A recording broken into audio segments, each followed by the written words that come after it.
Let's pray. Loving God, we thank you for the witness to your glory that is TF Torrance. And we thank you for people who make us think for good, for bad, but to stimulate our minds like we see in Paul Feyerabend. Lord, we thank you also for the work that David has done to bring these 2 men into conversation. Lord, may we benefit from that cross fertilization.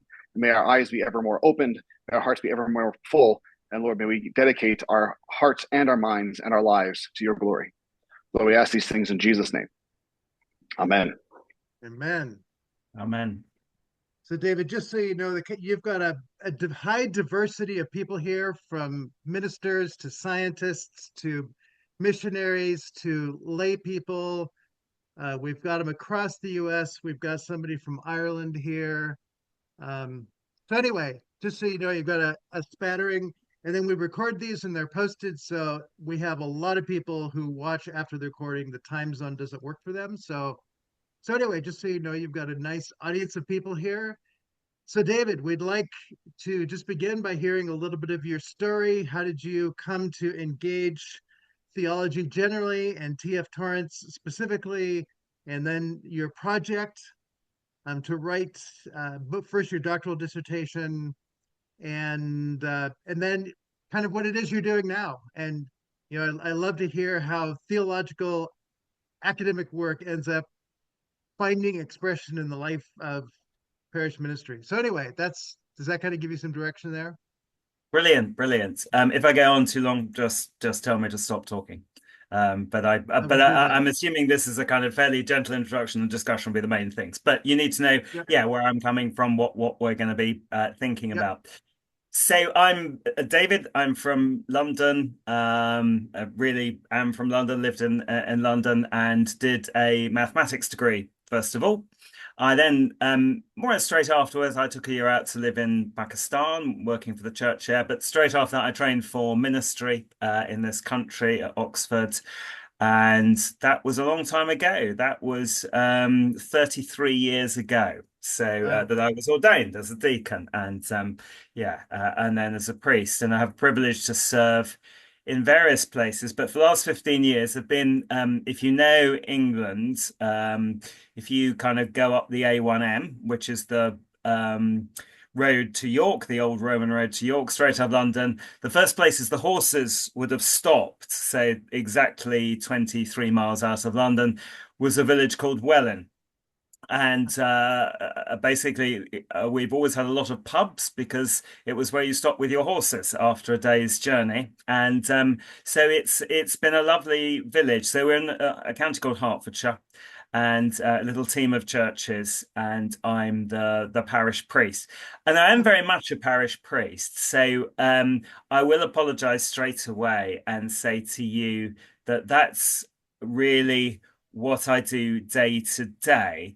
And I'll talk a little bit. Apologize for that. That is not that's fine. I mean, I get that, but then the thing I probably have to apologize for is that I did the PhD as part of the process. I finished it, and actually, because of people are very slow to mark things now, I probably wrote the bulk of it about 2007. So I didn't actually get awarded 2009, and but the last time I was really digging into Torrance doing research was 18 years ago. And simply because, I am a parish priest and not an academic, I have to say I've not read a huge amount afterwards. I know there's been some posthumous volumes published, sort of what do you call it, anthologies, and I read a couple of them, but I'm not up to date with Torrance scholarship, so you'll just have to bear with me for that. So I'll tell you kind of where I got to. No apology necessary for that either. The nature of you is you get to bring what it is that you've done, and right. We would like to believe that Torrance actually makes a difference for the parish. So if what you did, very much matters now, that is more interesting than keeping up with Torrance scholarship. Great, good. Thank you for that. So, just a note on that, and most of you will have heard this story about why Torrance devotes his life to scholarship, which is because obviously he's a presbyter and he does serve in parishes and things in Scotland, but he and I was funny enough, I got stuck in traffic on the way here wondered whether I was going to make it, but I was listening to a podcast which is about the siege in the Second World War, a very famous battle. And some of you may have heard that Torrance was an army chaplain, and he got caught on a ridge as a padre, and he was basically looked after a soldier who was dying.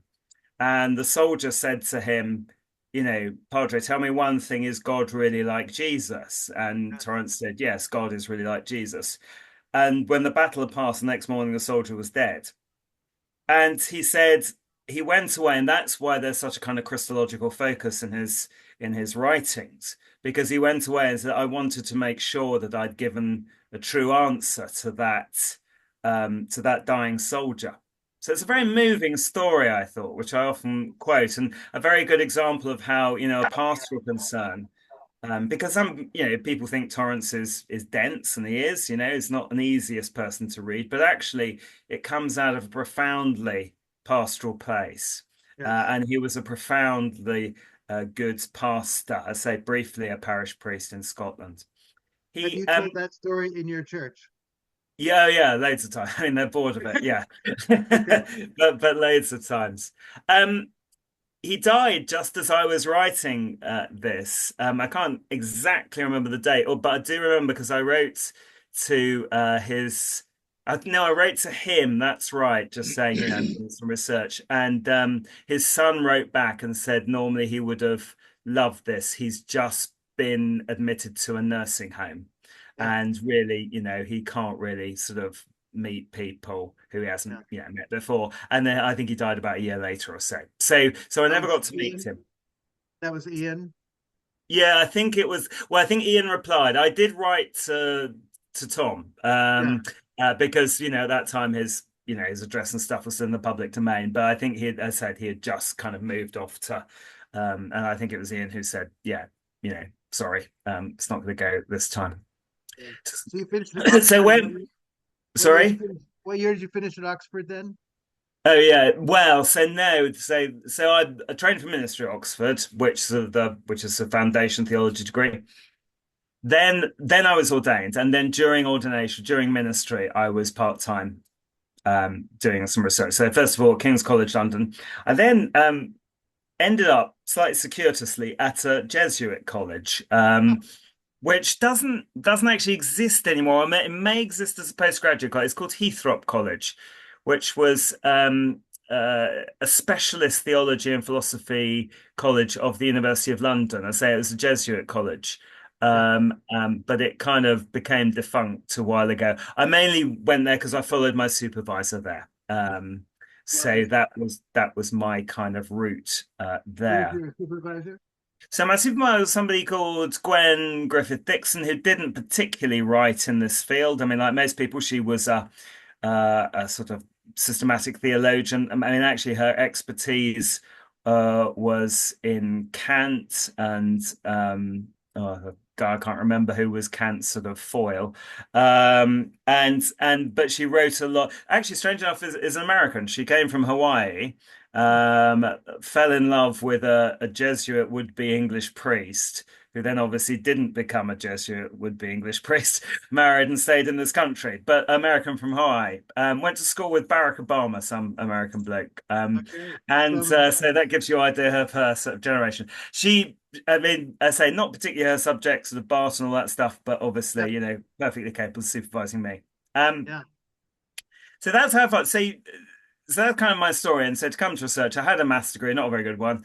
I'd done some theology, did a master's, and then I wanted to do a PhD.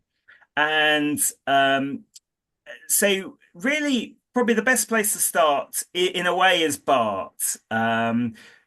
Simply because he starts, I think it's the Dogmatics and Outline, where, theology is a science, which is the quote that is the title of my book. And if you read the Big Dogmatics, it's the first section. Now, I'm writing a series on the Big Dogmatics. So. Oh, right. Okay, good. Well, good luck with that. That's a 5-volume series. Volume 3 comes out great. in May. We'll buy it, just like you were kind enough to buy my book. And he... So, I mean, the thing about Barth was he doesn't. I mean, he doesn't really engage with natural science, though.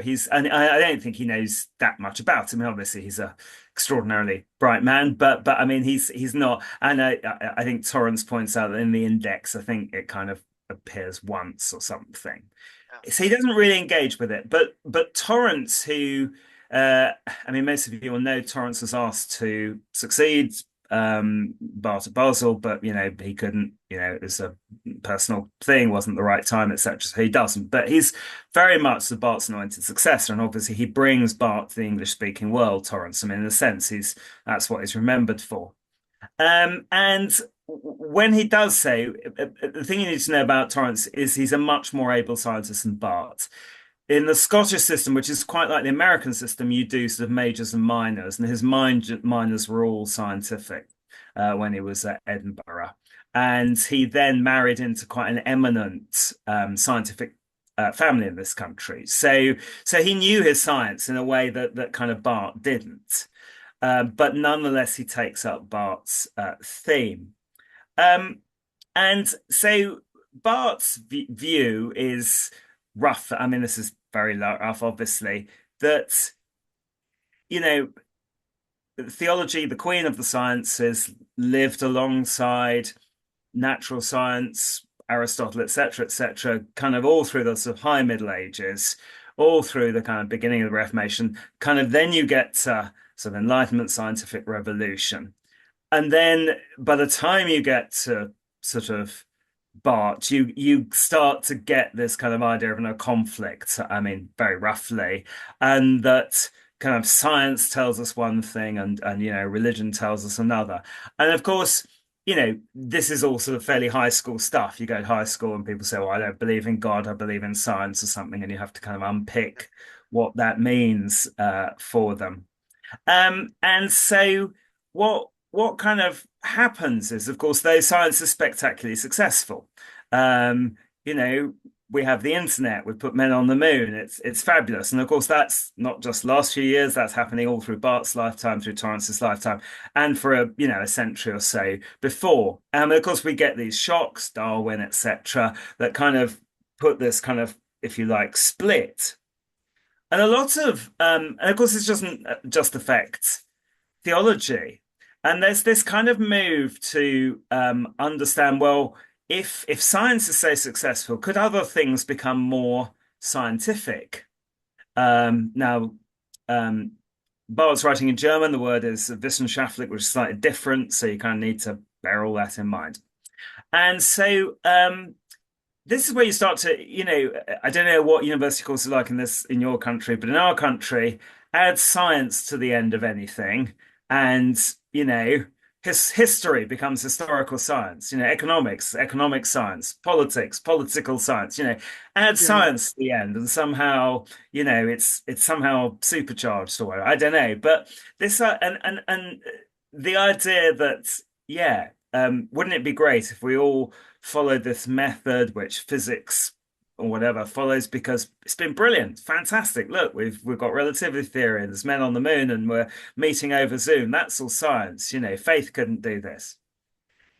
So, and Bart says, part of the trouble, sort of, in his writing about sort of 18th, 19th century theology is that, particularly German theology, what it tends to do is say, yeah, great, wholesale. Let's do that. Let's use the latest historical methods, the latest science, and let's kind of fit our theology or science into that kind of box.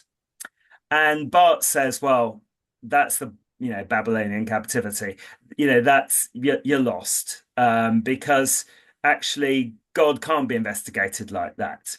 And theology, Bart says, is about God. It's not about anything else. So there's famous sort of saying that, which is, we must thank Bart for giving us back God as the proper object of theology. So if you're going to find out about God, I mean, you can talk about the church or ancient manuscripts or whatever, or, Christian history. That's right. Use all your science and historical tools there. But Bart says, if you want to talk about God, particularly God revealed in Jesus Christ, then you're going to have to use a slightly different set of tools, and you shouldn't be embarrassed by that. And what Bart sort of says is, what he calls a various kind of ways he expresses it. I suppose he uses his Nachdenken, which is the German for sort of thinking afterwards, which he means he says you kind of, it's almost like you sort of, you start to investigate something. And perhaps as a scientist, actually, might do, and you think, oh, it's not quite working. I need to just, right, I need to adjust my message because it doesn't really work for this. And then you hone it back, and then you suddenly say, well, should I be praying if I'm doing theology, or can I do theology without praying? Well, maybe I need to pray if I'm gonna. So this is kind of Barth's thing, and he says, therefore, you don't just ape what science does. You're kind of always sort of tweaking your methods as you find out more about God. And the more you know about God, the more you go back and say, actually, when you look at that bit I was writing about John's prologue or something, maybe we need to say something a bit different about that because because actually now I think about it, this is a slightly different sort of text, and this is referring to a different sort of object. Yeah. So that's very much kind of what Barth does, and that's what Torrance takes up. And I say, and Torrance, in a sense, in the engagement with the natural sciences, then has much more, if you like, kind of equipment to do that. And so Torrance is the kind of guy, sickeningly, who can read Barth in German and understand relativity theory, which I mean is, slightly annoying. And so, he can say, well, also, is this, and this is kind of where sort of Karl Popper and Feyerabend start coming. Is the scientific method, is it as clear cut as we thought it was? Because it seems to me that Einstein, this sort of maverick in the Basel patent office, for instance, isn't he good because actually he kind of doesn't play by the expected rules.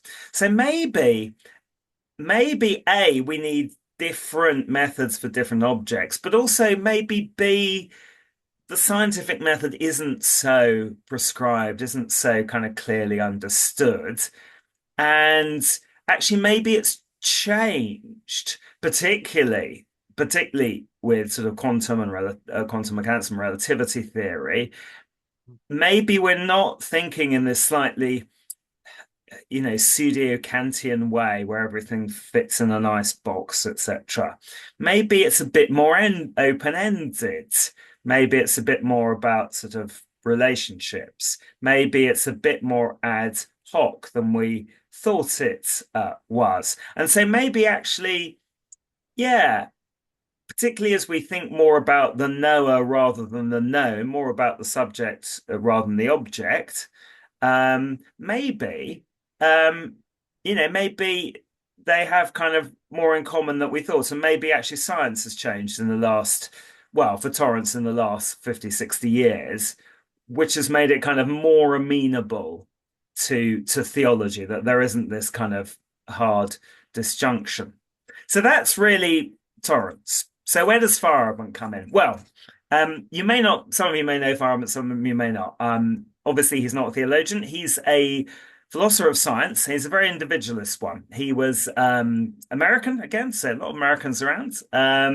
Did spend quite a lot of time in England, came to the LSE in London to be the pupil of Karl Popper, who, and the great thing about Paul Feyerabend, perhaps unlike Torrance, is that his writings are very funny, very rude, very poking fun at people, not always terribly serious, not always terribly thorough, will say the most extraordinary things.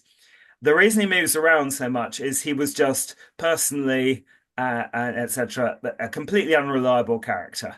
Married 5 times, which might give you an idea, and enjoyed himself enormously, and notorious for kind of failing to turn up to do things like lecture or supervise his students, and therefore people asking him perhaps maybe there's another university down the road that might be great. In the meantime, he wrote a lot of kind of sort of quite good books, quite stimulating books, of which the most famous is Against Method. He also wrote, his autobiography, Killing Time, is brilliant because it's very funny, because he's completely off the need to be scholarly. And again, Against Method. Can you give an example of what he does that's funny? I mean, oh, right. Well, it's a rude story, so I shall tell you. But you're an open-minded liberal bunch, so that's I right. assume. But there's a very my favorite story about him. Obviously, he's not a committed Christian. We must give him this. He Anything um less. he goes to some students go to him. They're fed up to him, and the point is that he's there. He's the arch anti-rationalist. You know, he says rationalism kills science, and so they say to him, but you need to turn up to your lectures. We're your students, we've invested time, we turn up, you don't turn up. And exactly, time and money. And they're quite serious. And he says, oh, dear, right, well, sorry, yeah. And then one day he just doesn't turn up, and they say, look, this is just, and he said, well, I'm terribly sorry. He said, but I was following your rationalist creed. He said, unfortunately, I met a very rationalist but beautiful woman, and she argued me into bed using purely rational methods, and so I couldn't come and lecture for you. So that's a kind of fairly good example of how Feyerabend operates, and why he ends up with quite a lot of different jobs, as you can imagine. So that's him. So what is say? What is his serious critique? So his kind of critique. So he's a self-confessed kind of anarchist of science, if you like. And I won't go too much detail of his kind of theories, because that in a sense that's not why we're here or you're here. But to give you a flavour of it. But the danger for Torrance is that he kind of, you would expect, if you put Torrance up against a philosopher of science, the philosopher of science would say, but Professor Torrance, you need to stick to this method. Feyerabend does exactly the opposite. That's why he's a challenge, because Feyerabend says, there's no such thing as a scientific method. Who cares? What's the point of arguing, Tom, about this sort of very careful, Denken, multi-volume dogmatic approach? Just do what you feel like. Scientists don't have any method at all. They just play around. They go on hunches, and really, actually, scientists just, to be honest, and he's very plain about this, scientists just chasing the money, Tom. That's what he would say. They just want to get their latest research grant in. They just want the taxpayers' cash. And I mean, you think I'm being a bit blunt? No, I mean, he is much blunter than that. Absolutely. Science is a racket, he will say, and things. And so his challenge, and it's just worth putting in perhaps again a little story. He starts as Popper's pupil, and Popper is, of course, the paradigmatic, very serious, what is it, Science and the Open Society, or whatever the great tomes that Popper writes. And apparently Popper says, when he starts his lectures at the LSE, when he begins, I'm a professor of scientific method. I have a problem with this title because there is no such thing as a scientific method. And Feyerabend, who's his pupil, says that I agreed with. Everything he said else afterwards, and every kind of big book he wrote afterwards, is a complete load of rubbish, because actually he turns his back on that. And so he says, yeah, I agree. I agree with, Popper's first statement. There's no such thing. They're just making it up. So his challenge then to, as I say, to Tom Torrance, is to say, there's no point arguing about the, argue about scientific method, because there's no such thing, and actually, yeah, you can investigate God, but it's all playing around, really. He gets very close to saying truth is relative. I mean, he isn't that stupid, Feyerabend, and he talks about all different sorts of relativism, which people argue about. But he kind of gets very close to saying, yeah, truth is what you make it. Truth is what makes your money. So if your theology makes you happy, Tom, but dogmatics could be a bit shorter, because I'm much more interested in singing and theatre and going to the pub with girls. That's Feyerabend's challenge. And I say, and it's not really an exaggeration. I mean, he does say those things pretty much out loud. And so that's the challenge, that, in a sense, if you say that this, method isn't a fixed thing, that it's kind of changing and morphing and I mean, actually, does that open the floodgates to kind of Feyerabend anarchy, where, yeah, it's, there's nothing serious to be known. There's not really any objective truth about God out there to be known. And, if you want to do research into leprechauns, then brilliant, do research into leprechauns. It's equally as valid, but particularly you can get a grant for it. So that's Feyerabend's challenge to Bart. Sorry, well, to Torrance. And I mean, obviously, they're not a natural pairing. I mean, as far as I know, they never knew each other. I mean, whether Torrance read Feyerabend, he probably did. I don't know. I know, Travis says a little bit. So I think he mentions him once, and he knows enough of other, because he reads Popper, he reads Lakatos, and so you're pretty sure that occasionally he must have come across him. I mean, obviously Feyerabend probably has no idea who Torrance is. So they're not a natural pairing, but I kind of put them together. I mean, my conclusion. Sorry if you haven't finished reading the book, Marty, but I've read the book, but I have read the whole article. So I mean, right, okay. I kind of come to the conclusion, and I think afterwards I kind of exonerate Torrance. I think he kind of wins, because I think Feyerabend is too. It's either the scientific method or there's nothing. There's anarchy, and I think actually there kind of is a middle ground. So in that sense, Feyerabend is destroying a straw man. I think in the last, I say I've not really read any sort of Torrance, but I think in the last 15 years, I think if I've changed slightly, I would say that I mean, the bit where Torrance says, isn't it interesting? Natural science has become a bit more like theology. It's become a bit more open-ended, a bit more kind of relational, whatever you want to say. I kind of think actually, and it's kind of Torrance saying, it's people's ways of thinking, but actually I kind of think, well, if you take Bart to a logical extent, then actually that doesn't matter, because even if science was very kind of, when you're looking at physics, you're very kind of rigid and Kantian, etc.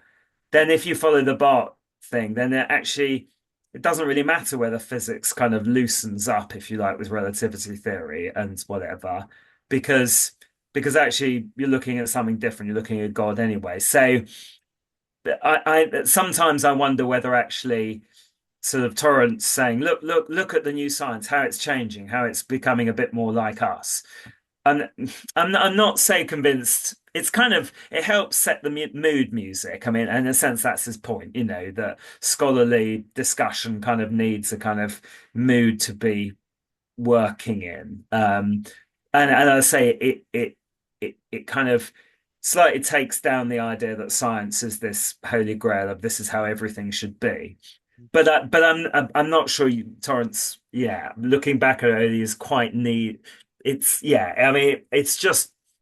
Yeah, I'm struggling to say it. Really, I suppose it's just saying really the mood music is good, but how important is that really? So what if the mood music wasn't bad? You just plug on, and that's probably what Bart would have said. I think I've probably said too much. That's kind of me. So that's where I go. That's my project. I have to say, I know, as many people know who do scholarship and PhDs, particularly those who aren't working at EMIS, so you don't take it any particular further, that actually you may not, there are whole other bits of Torrance you have no idea about. So, he wrote a fantastic amount and stuff, but can't screw. I'm done. All that you have done is all we need you to know, and the nature of your critique is all the article provides a starting point for us, and so nobody else has the book, so we don't need to battle over the whole length of the book. Travis has read it, though. He had to have it in a locked room so that they wouldn't let him copy anything or like that. So he's only had, guards standing at the door while your book was being read. And, well, maybe it wasn't quite that. But anyway, they were very careful with that expensive book. So to say that the nature of the question for everyone here is understanding the question that you're asking, is theology a science? And you are pairing T.F. Torrance, which we are in chapter 3. So a lot of the questions about the nature of scientific method have certainly been raised. The history of science that Torrance is attempting to trace out to say that there is a place for this question being raised.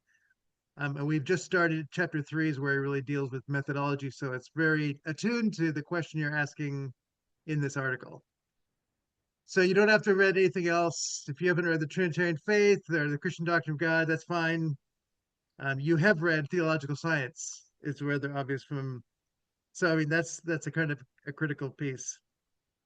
Most of us, except for Travis, have not read Feyerabend's work. So you're bringing in a conversation partner, and what that helps to do is to see contrasts, and so that is a valuable piece that you can bring in.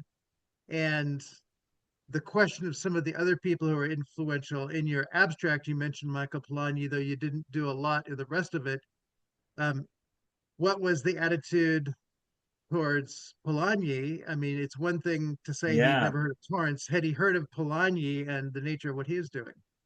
Yeah, that's a really good. So I should just say, I mean, sorry, I've talked too much, but when I first put my proposal in for a PhD, I put Torrance, Feyerabend, and Michael Polanyi, and my supervisor said, choose two, and so which is good advice. So I chose, but Polanyi is a huge influence on Torrance. Yeah, a huge influence. Yeah, and on me. So yeah, it's personal knowledge, isn't it? Right. Yeah. So I read everything I could on Polanyi, more or less. Yeah. And how about it's worth noting. Go ahead, Travis. It's worth noting that Feyerabend was one of the proofreaders of Kuhn's Structure of Scientific Revolutions. He's thanked in the preface, and Michael Polanyi is famously suspected of having been the primary influence of Kuhn as well. So they're certainly swimming in the same waters. Yeah. Absolutely. Very aware of each other, I would think.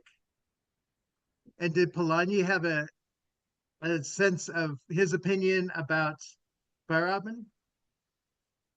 Did Polanyi ever comment on? Not that I know. I mean, others might know. Okay. I mean, Feyerabend's interesting because I think people avoid because he's such an enfant terrible, really. But you're quite right, Travis. He's in the same. I mean, in Lakatos is the other one in the.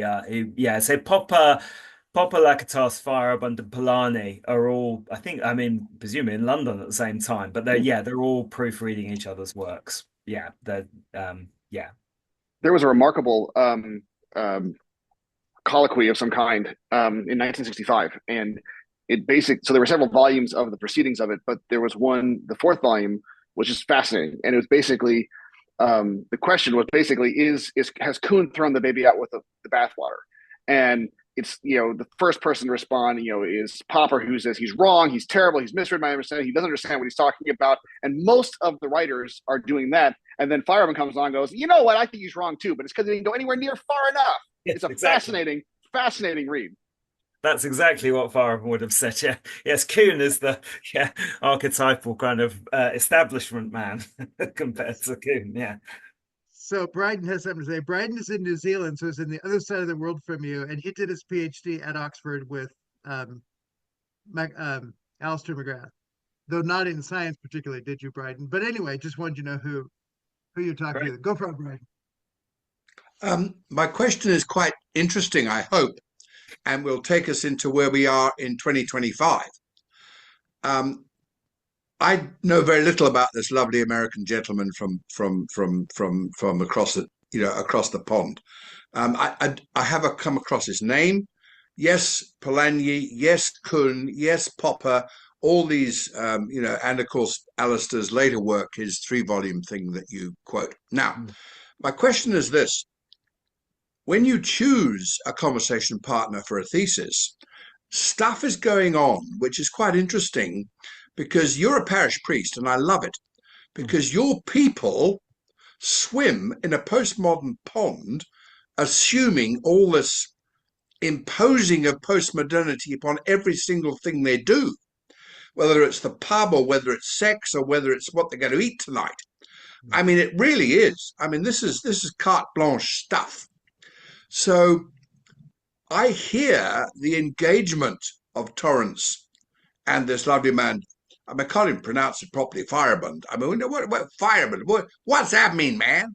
I mean, I don't know. Now, it's a brilliant choice, I think, for a parish priest who, 10 out of 10, the cultural impositions, the sociology of knowledge stuff that we actually have to plow through.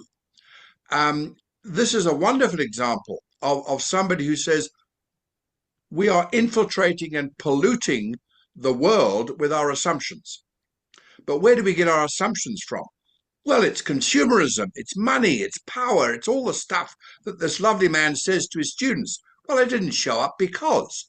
I mean, what a story. That's quintessentially, sorry, who your parishioners are. I'm being really naughty too. But I mean, the fact is, I'm in your shoes. Yes, the dear good Lord has refused to let me sit other than in the painful interface between church, academy, and now here's the kicker, the commercial farming world. And I mean, literally, so that you have to integrate constantly these cross-fertilizations that are very difficult because you have to stop reading books, and actually talk to a man who's in hospital and dying. By the way, I mean, it's pretty specific. Great story about the fellow on the ridge. Yeah. Because that's where it cuts. And I've got an employee, for example, this is very confessional, an employee who's got a 6-year-old son who's in his second bout of leukemia, went into remission and now tragically out of remission. And I mean, it is devastating. Absolutely devastating. Now, I can amplify examples. So, David, I want to thank you for this, gentleman. Thank you for your paper. Again and again and again, I thought, oh, sure, but these footnotes, they are unbelievable. Yes, there's a PhD lurking in the background here, and we now know where it is. And I did a bit of Googling, and I thought, oh, Brill, I'll forget that. I mean, money, yes, absolutely. How many copies did you sell? 3.5?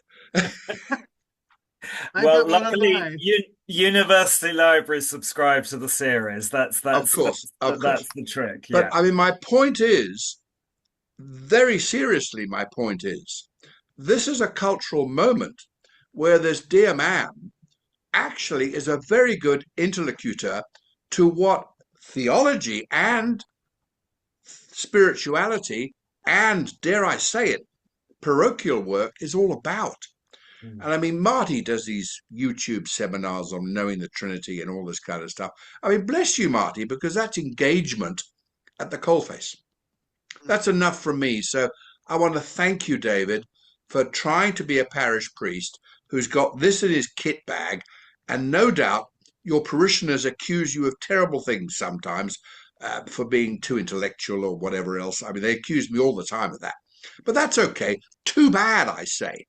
I refuse to treat you as a 13-year-old because you're actually 43 and very responsible. And by the way, blah, blah, blah. Anyway, enough from me. Because I'm looking forward to this, Marty. Go on to it and I'll shut up. And yes, Travis, it's all yours. I mean, this is your realm, mate. Well, I tell you, I read Against Method when I was in the mid. So I am since before and after my PhD, I've been in parish ministry as well. And I live in the heart, I'm in rural Iowa. And so I live in a part of the world where it is a perfectly reasonable, people would not bat an eye if someone said, I'm going to take my family vacation to Kentucky to go see Ken Ham and the Creation Research Institute's ARC, reproduction. Nobody would, but why would you do that? That's a very much part of the culture in which I live. And so there is a certain interesting take of reading Feyerabend in the context of that aspect of the faith science culture war. And that is, there tends to be a default to read kind of a narrow Christian apologetics that wants to poke little holes here and there in a strict Darwinian theory. But what I found fascinating reading Paul Feyerabend is that he has given the most relentless critique to a blind scientism that I've ever read, and he's not doing it from an overtly Christian perspective, which already gives it a more valid apologetic function. Because now you'd say, look, it's like it's kind of the critique of a profound theological liberalism in Karl Barth, where it's like it's not a non-believer who's raising these questions. This is somebody in your own house who knows how you think, who knows what you value, and you have to deal with this because it is a fundamental weakness. And I found him to be a stimulating, vibrant character. Now, I also have to admit that I tend to read Feyerabend as being much more robustly realist than many people do. So I might be in a tiny, tiny, tiny minority view of that perspective. Yeah, right. But I find it just an absolutely fascinating idea that I think that it's also evident that even with someone like Feyerabend and his interest in various kinds of relativism, I find we don't have him going as far as you get in non-scientific philosophy. And for me, that has been a profound evidence that even the most radical you get still is tethered. There's something about that external world that keeps us tethered in some way or another, that we're not really free to let anything go. And I appreciate the fact that I laugh, and I'm sure that David is laughing here too, because one of his big points is if you need to follow a rule for science, the only rule you can follow all the time is anything goes. And I find him just, if nothing else, a remarkable foil for your thinking, because he is not willing to he lets nothing go. He will attack every sacred cow that people make, and it's remarkable. And he's fun. Yeah, fun. Unlike many parish priests, huh? But he seems to land himself into a lot of hot water relationally. I mean, bless you, Travis. I trust you haven't had 5 marriages and are still actually exactly. You see, I mean, when push comes to shove, full of grace and truth, if you take them to be the covenant terms of steadfast love and faithfulness, and the psalmist will do it again and again. And in the end, there is this extraordinary thing called, across time, God has promises, and he can deliver on them.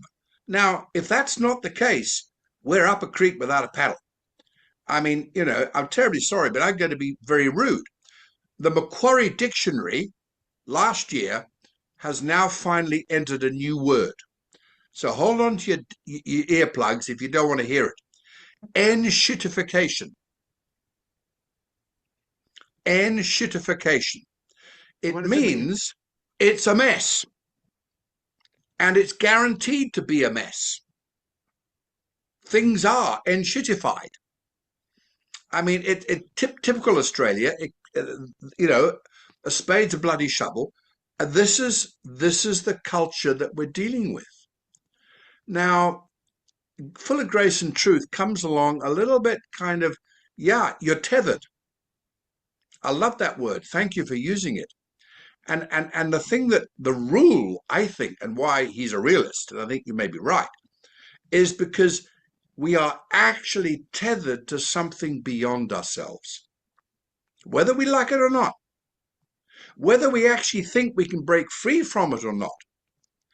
Because the great thing that Torrance has done and Bart has done, God's yes is bigger than our no.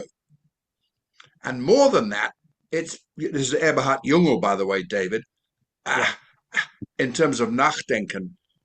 He, Jungel, claims that das Nichtige finds its topos in the very being of God through the crucifixion and resurrection. That's a heck of a statement.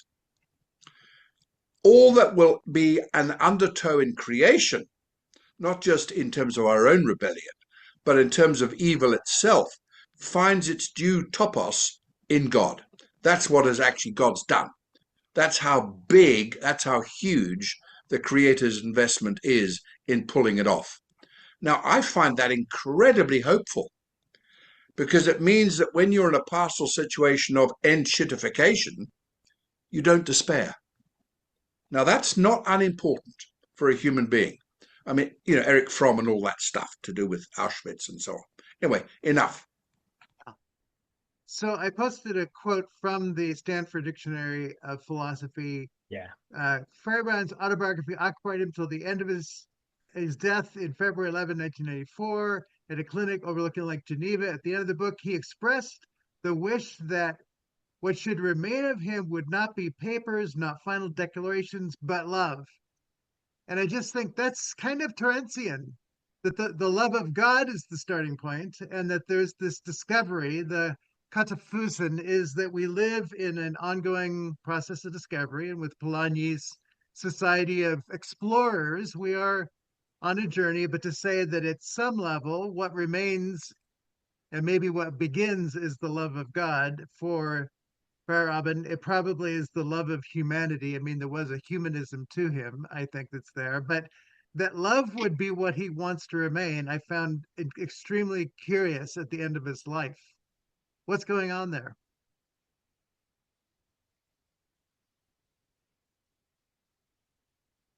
Either David or Travis, you can help me Oh, out right. there.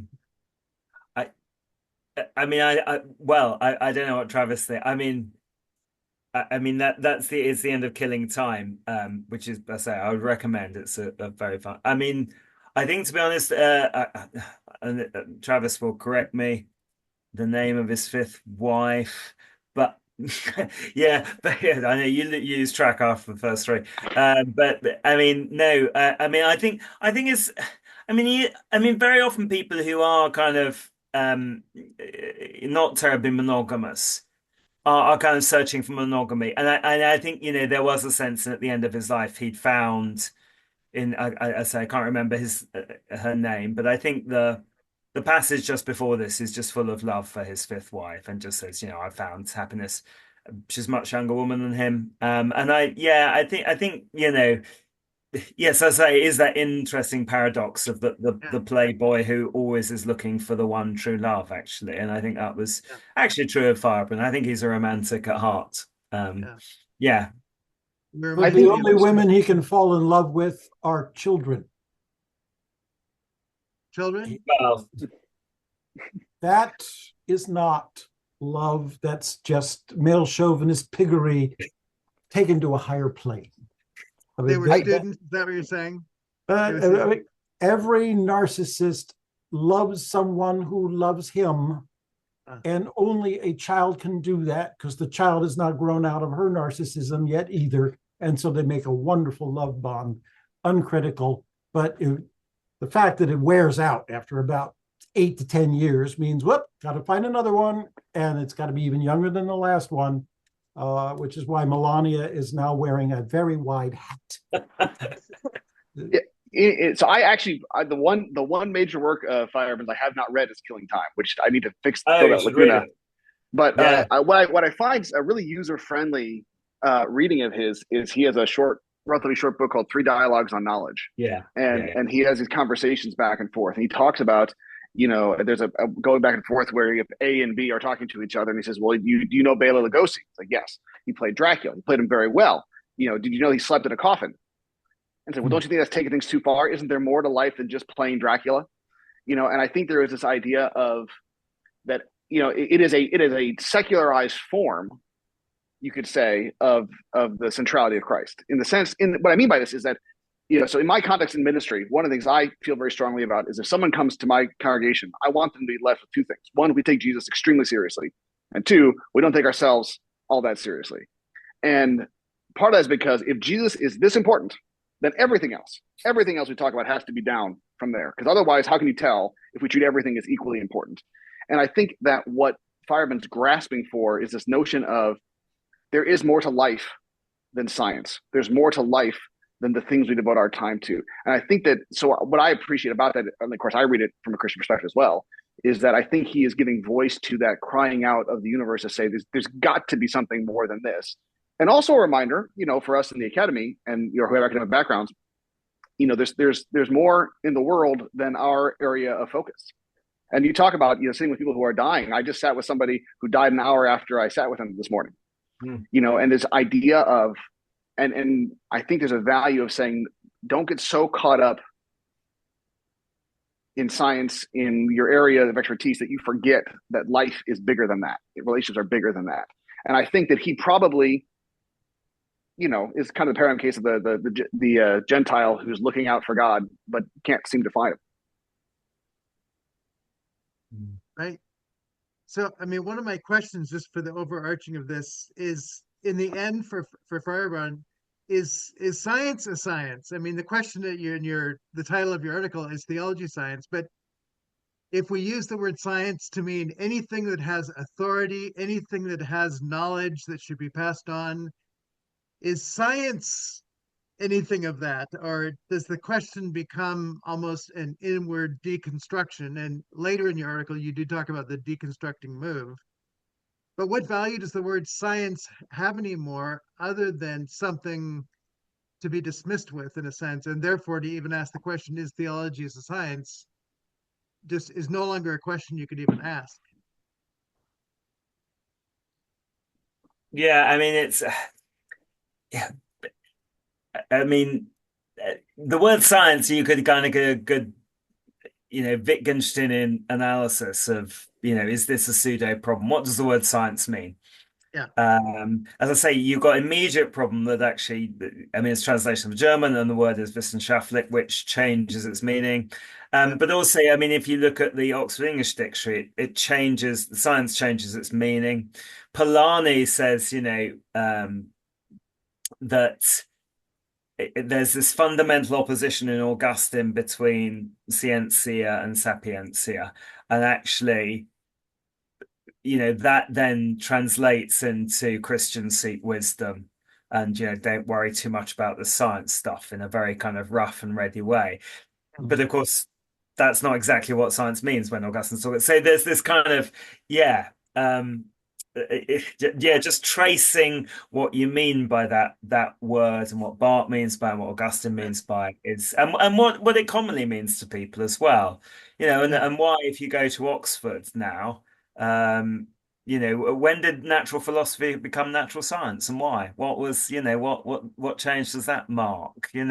So those questions of different, just the different vocabulary uses are really, really interesting. Yeah. As a theological question. Oh, go ahead, Jung. Yeah.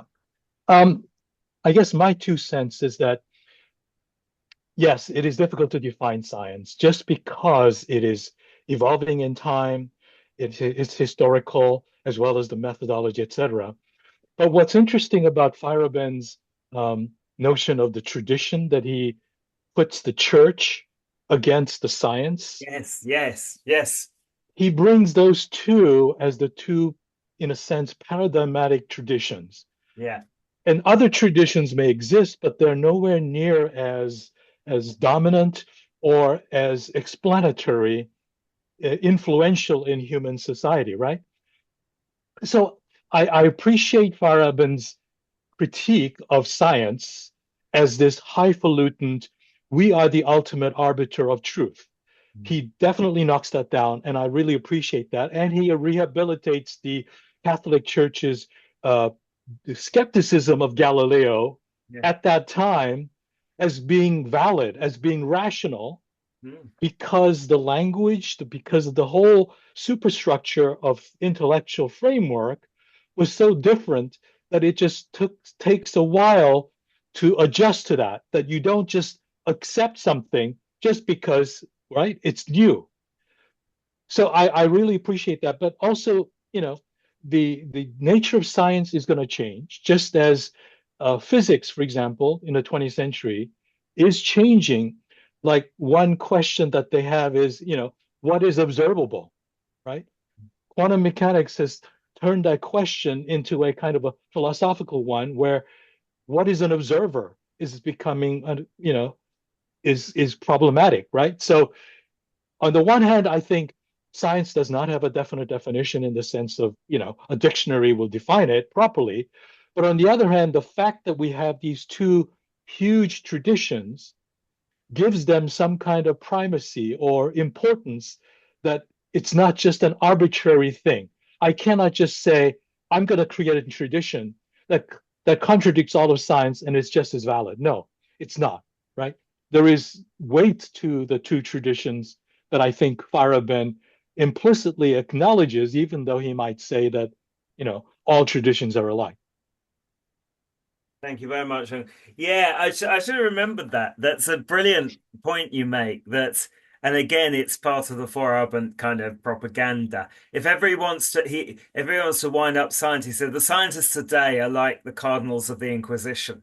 I mean, and he'll say that, that's probably a direct quote. Oh, wait, it's a direct quote. And it's a very funny way of going through. And thank you for your Galileo one. It's one of my favorite ones to pose to sort of undergraduates in science and sixth form. And I say, well, Galileo was right, but it was a lucky guess. And they say, no. But, he followed the evidence. And I say, yeah, well, what was the evidence? And there is an answer. He had no evidence, Galileo. There's evidence later. Galileo has no evidence at the time. He's right. He's just, he's having his ding dong with his old mate, the Pope. Yeah. So actually, Galileo, very interesting for those who don't know the background, says, well, it's very obvious that the Earth is spinning around because of the tides. That's what causes the tides. Whereas, of course, nonsense. The moon gravitational pull causes the tides.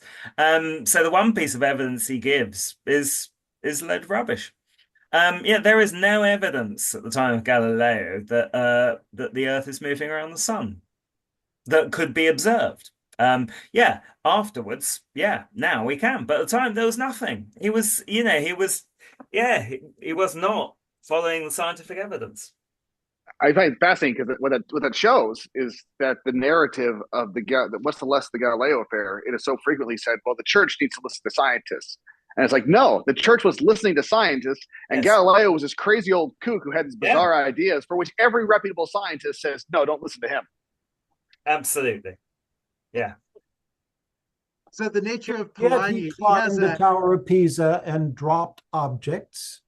And he turned one of the first telescopes made and looked at Jupiter and saw little dots moving here and there, here and there, here and there. And he had to come up with a rational explanation for that. Now, I flatly no, it is not true that he wasn't following the evidence, but he is talking about what Tom here talks about, that as you move in what you call evidence from the objectifiable and the concrete and the specific and the visible into the intellectual or the mathematical or the general or there is a lot of people have a hard time following you there because it's not immediately empirically verifiable. But if you keep going and you sit there night after night after night, like Copernicus did, and make your little jots down in your ledgers, and you see that the planets, they've been called wanderers for millennia, keep to regular patterns, and then you can eventually, using mathematics, reduce that pattern to order, and then you can take that order and put it in a book. That is science, and it is better than sitting around guessing about it, or sitting around, I don't know, throw a feather in the wind and see what happens. I think you're historically mistaken there, Kenneth, because the problem is there's a couple of problems. One, in fact, the dropping the ball from the Tower of Pisa was one of the great examples of why Copernicus had to be wrong, was because if the Earth was spinning so quickly, it should drop way off to the side as the Earth revolves underneath it. Now we have explanation. Hang on. And then also with the meticulous organizations, one of the persons who made the most meticulous observations in history at that time was Tycho Brahe, and he was a champion of the Ptolemaic system. Having the bunch of data by itself does not solve the problem. He was not trying to see whether things would fall to the east or to the west. He was trying to see if a heavy object and a light object would end up down there at the same time because of the acceleration due to gravity. Yeah. That's what that experiment was supposed to prove. And it did. It did. But he falls out with the Catholic Church over the heliocentric ideas. Because I've got a raft of books on the history of these things, and there's lots to go in there. But what no one in any one of those books says is that scientific method is bunk. They usually it is the problem is the seepage of superstition or very strongly held opinion into the data, where it gets darn difficult to get it out. And all that Tom is talking about here is trying to come up with methods, disciplines of thinking, commitments to objectivity that get the work of getting that seepage out. And I think all in all, over 100 years, we've done a pretty darn good job of getting that seepage out. I don't think anybody wants to go back to even 100 years ago and try to teach that stuff in schools or in classes, because it's most of them will sit there going, no, that's not, I know that's not true. Now, to have an enfant terrible sitting around throwing his blocks and saying, because I stack these all up and because they're my blocks, I can knock them down again. Fine. In your nursery, you can do what you want. But no one seriously tries to discipline their lives, or mostly try to find meaning and moral purpose in their lives by celebrating the fact that in your freedom, you can build up the blocks and you can knock them down again. You can build up the blocks and you can knock them down again. Good for you. It's bunk. I think that the nature of the conversation between Torrance and Feyerabend is to recognize that Torrance in the end stands in this article. So there is an affirmation that Torrance has something. The question that Torrance is always facing is, can we include theology in the sciences? Because that is not broadly accepted. And the potential contribution of what Feyerabend is bringing is to say, a lot of what we call science is like the Catholic Church that has just become dogmatic in its presuppositions. And often there are people who are doing quote unquote science who are just wanting to make money. And so it's the ability to stand back and to be critical of those who aren't doing what we call a kind of integrity. And in the end, to say maybe science should be conceived as a conversation that keeps changing rather than a conclusion that we just have to all bow to. And at some level, that is what I think Feyerabend is trying to, or at least points us towards, even though he may not end up there. So the image that I had once that I've always loved, if you walk into a bar, people are having a conversation, you listen for a while until you can figure out what it is they're talking about. And then you make your contribution and they push back and you push back on them. And then when you feel like you've said all you need to say and all you need to hear, then you leave the bar. And science is kind of, it's that sitting at the bar. And Torrance is going to want to talk about how to make a really good mixed drink. And he's going to want it to be the same every time pretty much. And Feyerabend's going to say, whatever you throw in there, nobody's going to tell me that it has to look like this. We need to allow a space, and I'll use the word for creativity and not have anybody be authoritative in that. So the nature of the two in their whole life is just radically different. Torrance is kind of an ultimate committed to a life of, integrity in China, growing up in a family that's committed to the Bible. Feyerabend, if you read his biography, he has this wild and crazy life.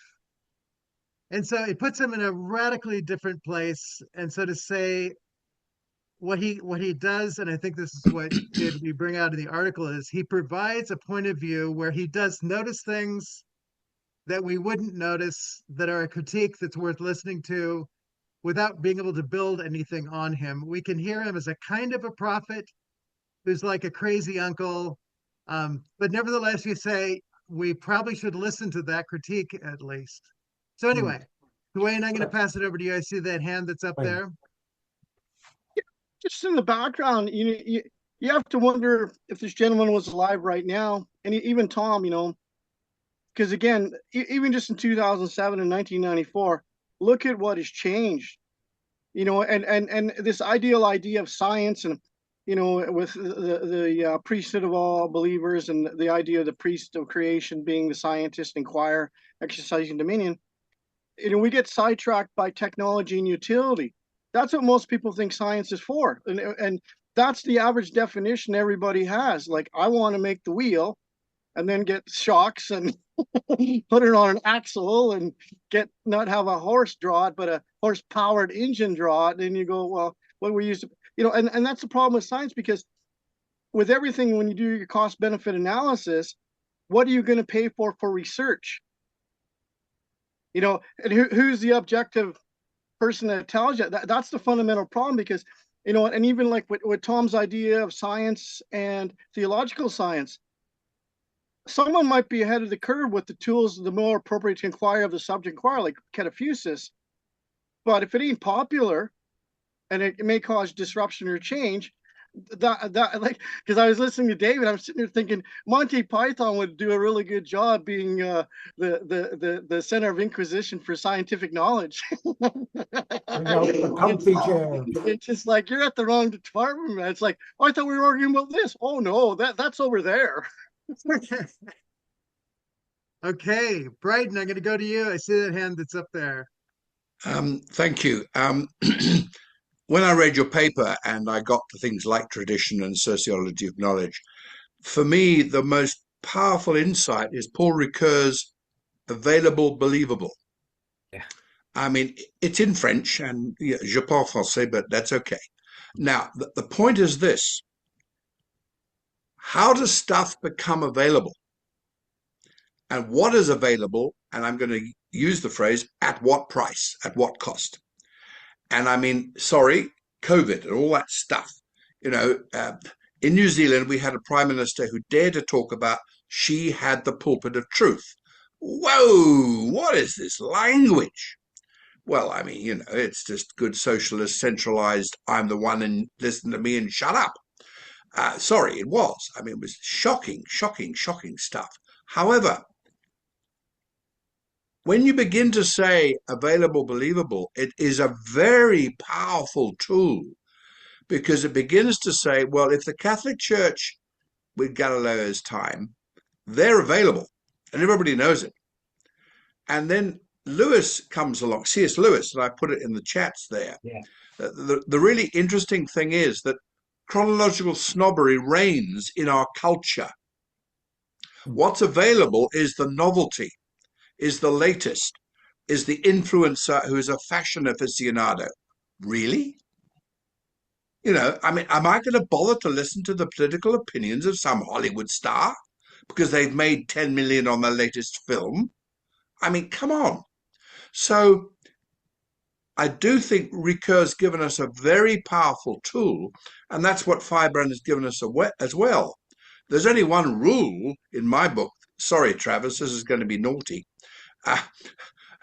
The rule is the available, believable actually does rule. And if you're in a little village, those are the rules. If you're in a cosmopolitan environment where the elites seem to dominate your bubble, they're going to be the rule. And so on and so on and so on. And I think what your paper did for me, it made me stand back and do not just second order thinking, but Torrance does come up to something quite interesting where he penetrates even beyond that second order into something, where his use of the phrase, the stratification of reality, which is different to Roy Bushka's, different to Alistair McGrath's. I mean, let's not be, too precious about our language here. And I do think Torrance is terribly powerful when he begins to say, if we collectively work at something and we begin to penetrate beyond just second order reflection, then actually we are touching the hem of reality. And I think that's very powerful. So I again, I want to thank you for playing with this warp and woof game with this interlocutor, because it's marvelous for me. It just shouts what's available to be believed. And if it's not available to be believed, well, just go to Romans 10 and get on your pulpit. Sorry, I'm being very rude here, Jacinda Ardern, and go to Hyde Park Corner and talk. Because if there's no proclamation of the news, how will they know?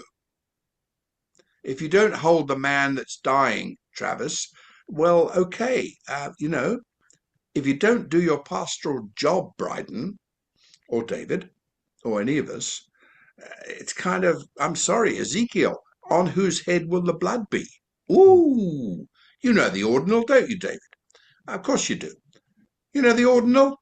The Watcher, oh my goodness, the Watchman. Yeah. Oh my goodness, yeah. I mean, it's heavy duty. I mean, how anybody ever gets ordained wants to look at the ordinal, I wouldn't know. Anyway, by God's grace, yeah. Yeah, well, exactly. By God's grace is the answer. But look, for me, the phrase "the available believable" is one of the things that I take out of your paper, because it's a very quick, insightful way of saying, "Yep, this guy's onto something very important." Thank you. Did you want to respond to that, David? Well, no, thank you. Not no, leave others to others perhaps to come in. I'm sorry, it's just because you mentioned the ordinal, and we did do which wasn't a bit, it was tangential. It was just but we did a sort of seminar in London which was called based on the ordinal, and I'm desperately trying to think of it's Watchmen, Messengers, and something else, isn't it, in the ordinal? Yeah. But I can't remember what the final one was. But yeah, we did a day on that as the kind of the sort of the key to the ordinal, and which is a very interesting day. And I took a bit of sort of Torrance along to that. It was Well, I mean, I think one of the words I take is that we're midwives, which is actually stolen from Galatians 4. That's right. But I mean, it's there echoing with the betwixt and between stuff, which is also the marriage introduction, which I think is hovering over the ordinal as well. I mean, heavens. Anyway, this is just Anglican in talk. Sorry, guys. No, but I think it is important because I know people say, I say, people are bored of telling me of that story of the dying soldier. And I have told it several times, because it's a fantastic, story. But I think absolutely, making those connections. And I think, Braden, you are right. People will say, "Oh, you're too intellectual," but well, kind of yes and no. I mean, I'm not the greatest intellectual on the planet, but I make no apology for trying to do some difficult scholarship. But I would say, it does, it is with the soldier in the trench. It isn't. We've got to make these connections. It's really important stuff, I think. And I mean, somebody it might have been Brian who sort of mentioned consumerism. I mean, the interesting thing was that last year somebody said to me, "Will you come and do a paper for our philosophy group," which is a little village group. So these aren't professional philosophers. Yeah. And it was quite interesting because there were just people wanting to chat about philosophy. So, we're talking about people haven't studied at university or anything, but the guy who organized it had lectured in philosophy.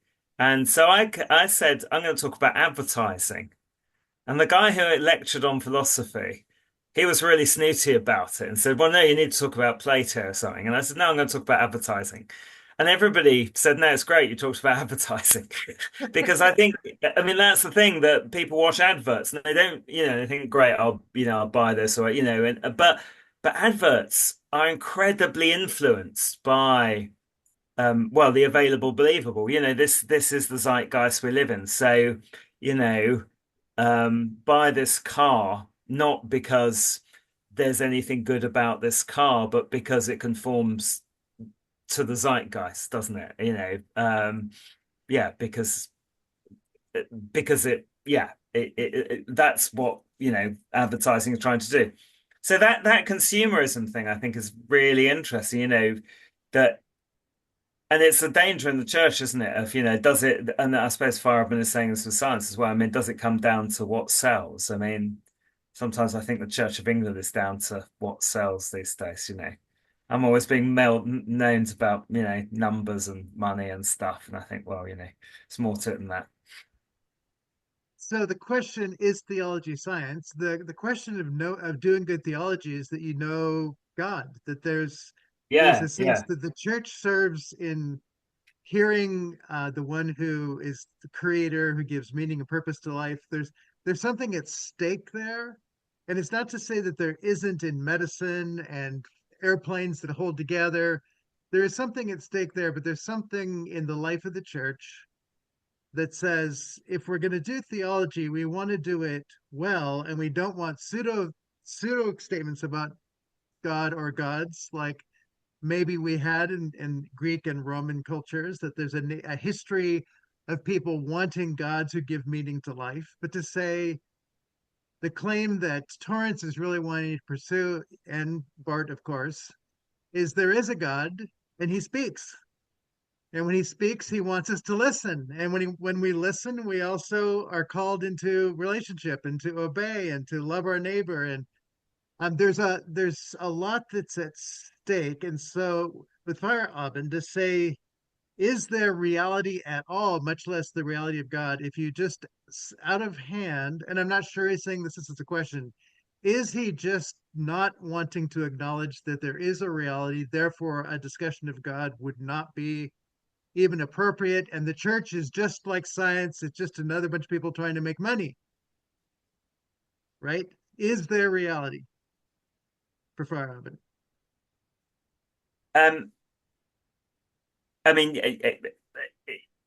there is. I mean, I think, as other people said, the charge is always made about Feyerabend's relativism, and I mean, I'm somewhere in the book or the article. He always puts another word in front of it because he knows that, you know, relativism as a kind of, you know, is a blunt, is nonsense, you know. So he'll always put something else in front of it. And I can't, there's a list, I think there's about 6 different things. He knows, so he's the kind of thing that there is a relativism beyond it.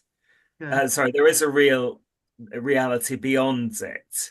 But the way human beings approach these things are often therefore sound relativistic. I think that's far, but and therefore he's kind of unpicking those different sort of relativisms on the way. But I think he's a realist underneath. I think that's right. There's a bit. So a friend of mine wrote a book completely unrelated to this, but very much recommends about George Herbert, which was slightly controversially called "If you meet George Herbert on the road, kill him." And it comes from a Buddhist saying. I mean, don't. I mean, obviously, because he's a treasure. But it comes from But his point was that it comes from a Buddhist saying that,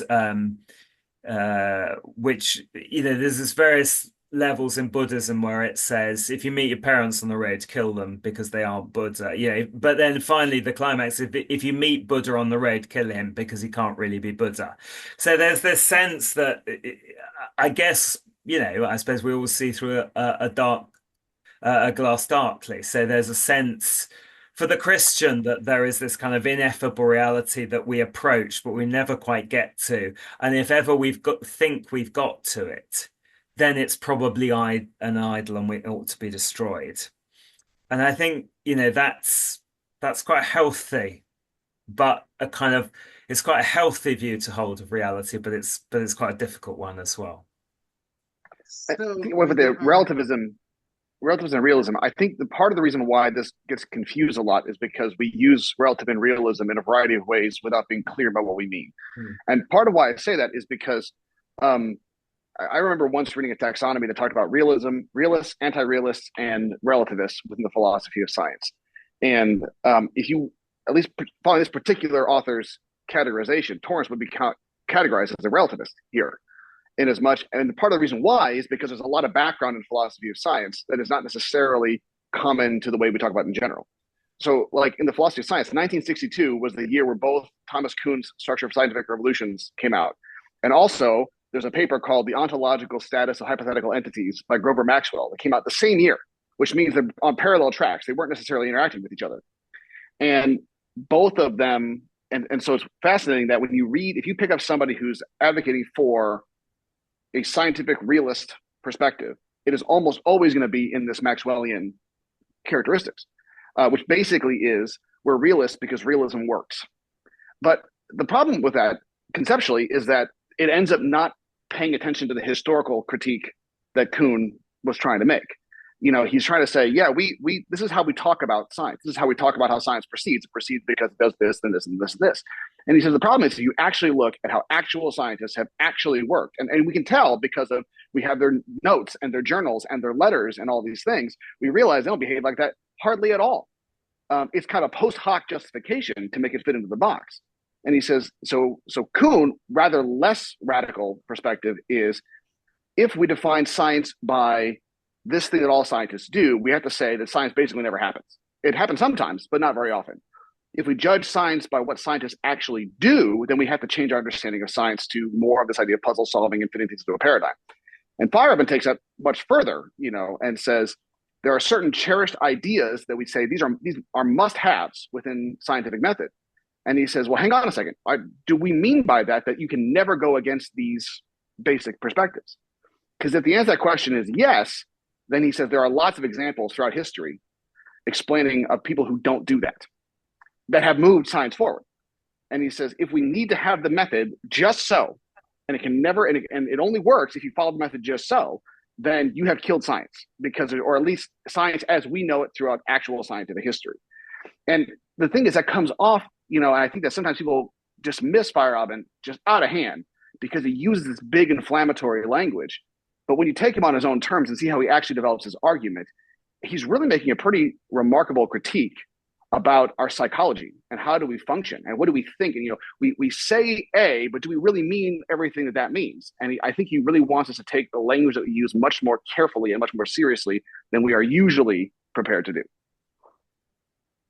Which the word deconstruction is not destruction. It is a taking it apart to look at it in the way you just described, I think. So an appropriate mode of postmodern deconstruction is a requirement to science and faith to be more careful in its consideration of the nature of the world and the words that we use and the concepts that we use to describe it, which doesn't dismiss the nature of reality, but it does call our knowledge, scientia, into question enough to keep looking at it and making it better, I would think. And that question of the nature of science is something that the history of science is continuing to get a better understanding of the world and our engagement with it, and where we do poorly and what we could do better.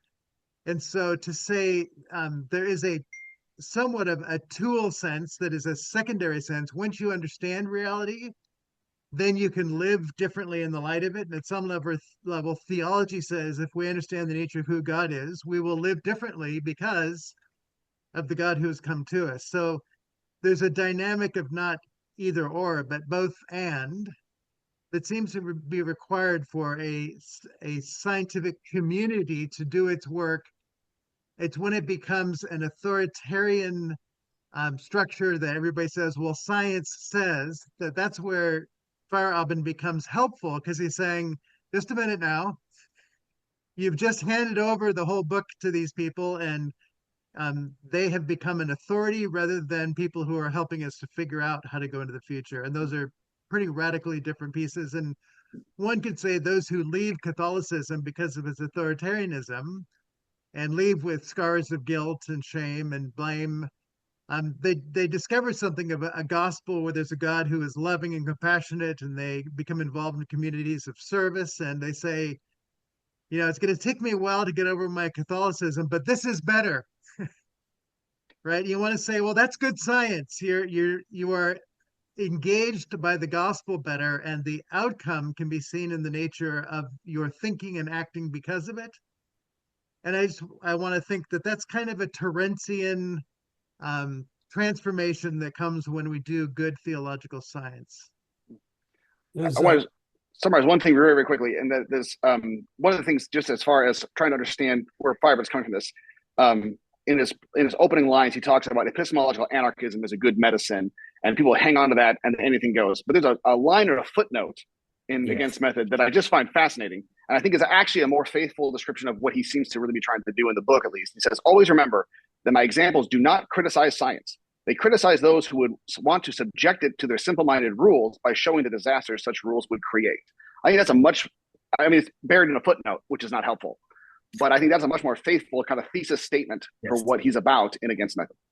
And that's one of the points, go ahead. One of the points he makes, just to sort of, again, I can't remember his footnote or it's just next, but he says, by the way, you only take medicine for a while. Yeah. So you're an epistemological anarchist for a while, and then you get better. It's a corrective. It's something's gone wrong. You need to, give them the medicine. It's not a sort of let's be, epistemological anarchists forever. Yeah. And I want to get So- Dwayne, but I want to come back to what do you go back to when you're well? So I'm gonna Yeah, go well, Dwayne, and then I'll that's go the to you, interesting Austin. thing. Well, see I'll go. that's exactly the point, because all changes come a posteriori, and that's Bart's story. You change because you realize the way you're coming at the subject matter, it's not appropriate. Sometimes you can take you a lifetime. You can go off on a tangent, never get back because you haven't been able to be self-reflexive. But that's what you find. The most intelligent people don't keep hurting themselves. and like you say, when do you stop taking medicine? When you recognize you're well. And you have to define it for yourself. If women go to will Ken. say, Going to if Ken. male doctors are the only ones to tell me I'm well, I'm never going to know if I'm really well because there's sexism. And if wealthy doctors tell me that I'm well, I'm never going to know if I'm well because there's economic advantage. And there's classism and racism, and Black folk learn to be very skeptical of science because somehow it always ended up working to their disadvantage. I mean, the part of the essay, and thank you for the essay. I don't mean that the essay is bunk. I just mean that the enfant terrible is bunk. It's a pose. That he is saying science needs to look at its racism. Science needs to look at its classism, its consumerism, its triviality. It's in many ways it's mechanical reproduction of the same results over and over, as if that's a good thing. It's lack of wonder, it's lack of curiosity. All these are great stuff, and all needs to be said. But does it have to be said by saying let's just blow up science altogether? I mean, which is as I call infantile. I think you're right. I once had a paper that refused to be published, and I can't remember because there's a book. So there's a book. Again, I'm looking at Travis's about Feyerabend that was called "The Worst Enemy of Science?" ? And I wrote an article sort of kind of riffing on that, which I think said something like the worst friend of theology. And the reviewer didn't get the riff and said, but Feyerabend wasn't an enemy of science at all. He was a great appreciative. And I think that's he was right, the reviewer. He just didn't realize that there was another book of essays. So because actually, yes, I mean, the reviewer's right. In the end, Feyerabend is a great admirer of science. There's no doubt about that. But his job is constantly to kind of poke it, that's his personality. But you're absolutely right. It is a pose, and he would say it's a pose. It's a pose to make science better. To say that the Hebrew prophets were the enemy of God. It can stand, and we can kick that around and understand and learn from it, and then walk away wiser than we were. To say that the Bible hates religion, that's another interesting proposition to walk around for a while and see where we get with that. I did want to say, just commenting on where we were about skepticism and reality, that's the part of theological science we're reading right now, is this section on the nature of scientific activity. And on page 122, Tom says scientific questioning, which is what he's talking about, is not the same as doubt. Doubt rests upon a form of self-certainty, whereas scientific questioning rests upon the certainty of the object before which we are opening and questioning ourselves. That's the distinction he keeps trying to make. That if as soon as we're sure that we are objective, we're in danger. We're in danger. But it can self-correct as long as we stick to the discipleship, as it were. That's a good clarification. I'm going to go to Young Il. Since Kuhn's Structure of Scientific Revolution came up, what would you say? Does a paradigm shift mean that the science before the shift was not really science, or was it bad science? So when Einstein is, Yeah. then is Newton no longer science? You see, this is the question, right? What is Yeah. science? Brilliant. And then, It is the question. Go ahead. so that's what I'm asking. But Yeah, it's Kuhn a brilliant. himself says that Newton's physics still works. Yeah. And you cannot shoot a shell on a Ukrainian battlefield from over here to a Russian station over there without calculus that Newton invented. Yes, Newton remains a scientist. And Newton would be the first one to say, oh, if you find something better, adopt that, because that's the scientific attitude. I mean, a paradigm shift just means that the tumblers have rotated a bit in the lock and have dropped and now are reordered. It doesn't mean that we blew up the entire mechanism and the whole quest for knowledge. It just means shift. I just simply say that Newton has become a subset within an Einsteinian worldview. And I mean, sorry, I always, I mean, this is me, my personality. I like to say there is order, but the order is always open-ended. And I mean, and what's going to embrace an Einsteinian thing? Well, I don't know. CERN, the laboratory down in Switzerland somewhere. I mean, what the heck is it going to discover next? I mean, bisons, Mysons, and God knows what else. Sorry, I'm being very, very rude there. Sorry, yes. It's